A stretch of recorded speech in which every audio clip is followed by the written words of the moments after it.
Bonne année à toutes et à tous. Je vous fais cette petite capsule pour vous inviter au changement.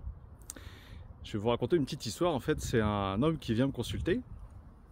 Et puis il me dit, bah voilà, j'ai un souci. Ça fait quelques mois qu'on m'a diagnostiqué un cancer de la prostate. Et bah, je ne sais pas quoi faire avec ça. Et en fait, bah, du coup, je viens vous consulter pour peut-être essayer de trouver des solutions, essayer de comprendre pourquoi est-ce qu'il m'arrive cette pathologie. Et puis bah, dans le meilleur des cas, faire en sorte que ça se passe le mieux possible pour moi et ma compagne. Alors je lui dis, très bien, c'est une bonne idée. Maintenant on va aller voir ensemble en fait qu'est-ce qui peut programmer ce fonctionnement anormal de la prostate.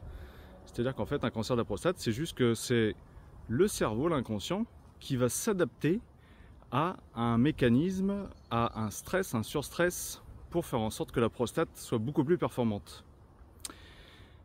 Et donc, on parle de sa vie, on parle de ce qui lui est arrivé jadis dans son enfance, ou là, ce qu'il vit actuellement dans son couple. Et puis en fait, on s'aperçoit que ça fait plus de 30 ans qu'il est marié avec sa femme, et qu'aujourd'hui, dans leur couple, ça fait un petit moment que ça dure, mais au niveau de la sexualité, des rapports sensuels, je dirais, c'est comme s'il n'y avait plus rien. C'est-à-dire que ils ont fait un bout de chemin ensemble pendant 3 dizaines d'années et malheureusement quelque part ça s'est essoufflé, en tout cas dans leur relation sur le plan sexuel. Et donc je lui dis, en fait ta problématique c'est ça, c'est-à-dire que toi aujourd'hui en fait quelque part tu as encore des désirs, tu as encore des besoins et qui ne sont pas assouvis, tout simplement parce que en effet dans ton couple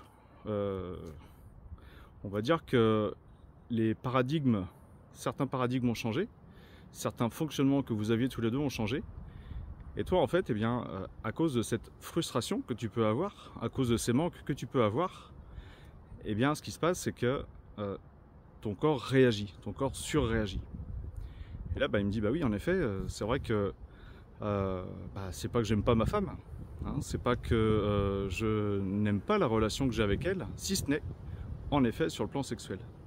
Il me dit, ce qu'il y a, c'est que des fois en fait je vais lors de repas familiaux, quand on est avec des amis, et en fait comme il dit, il sent que quelque part il peut avoir une attirance envers d'autres femmes alors qu'il aime la sienne, et quelque part ça le pousse encore plus dans sa sensation de frustration par rapport à son manque de sexualité.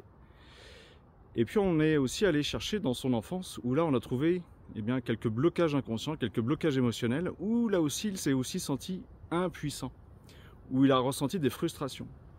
Et en fait ce qui se passe, c'est que son inconscient fait directement des raccourcis, et ça l'inconscient il est très doué pour ça, où il assimile quelque part sa frustration qu'il a vis-à-vis de sa femme, dans son manque de rapport, et donc ça le replonge directement dans son inconscient, c'est-à-dire qu'il fait comme des assemblages. Et donc tous les deux, on lui a permis de déverrouiller ces blocages inconscients, d'amener aussi lui et sa femme à avoir une thérapie de couple, à savoir comment est-ce qu'ils pourraient en effet peut-être avoir plus d'harmonie dans leur vie sentimentale, si c'est possible évidemment, puisque ni l'un ni l'autre, je dirais aujourd'hui, ne remettent en question la relation. Et puis, ce changement, chez lui, va opérer, et il a opéré. En fait, ce qui s'est passé, c'est qu'il y a une rémission au niveau des symptômes suite aux séances qu'on a pu faire.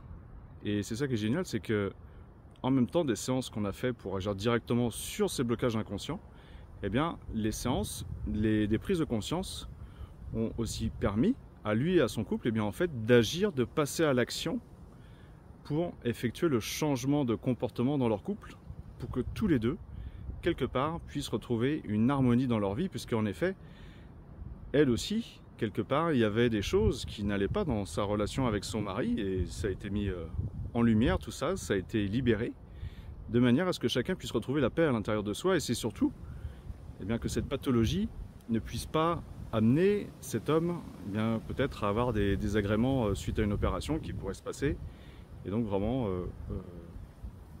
changer littéralement sa vie. Et c'est surtout que ce soit lui, sa femme et son entourage, en fait ça les a délestés d'un énorme stress par rapport à la pathologie. Et donc si vous aussi quelque part il y a des choses qui vous bloquent dans vos vies, qui vous stressent, qui vous contrarient, eh ben dites-vous bien qu'il n'y a pas de fatalité. On peut forcément agir dessus si vous êtes accompagné par les bonnes personnes. Et ce qui est génial, c'est que en plus de libérer des influences inconscientes, transgénérationnelles, eh bien, si on passe à l'action, si dans la vie de tous les jours, eh bien, en fait, on a de nouvelles habitudes, on se rend compte qu'il y a des choses qui dysfonctionnaient et qui n'allaient pas du tout et sur lesquelles on peut remédier en changement de comportement, eh bien, c'est là où, en 2025, vous pouvez vous aussi réaliser votre changement à vous. Et encore une fois, une très belle année 2025.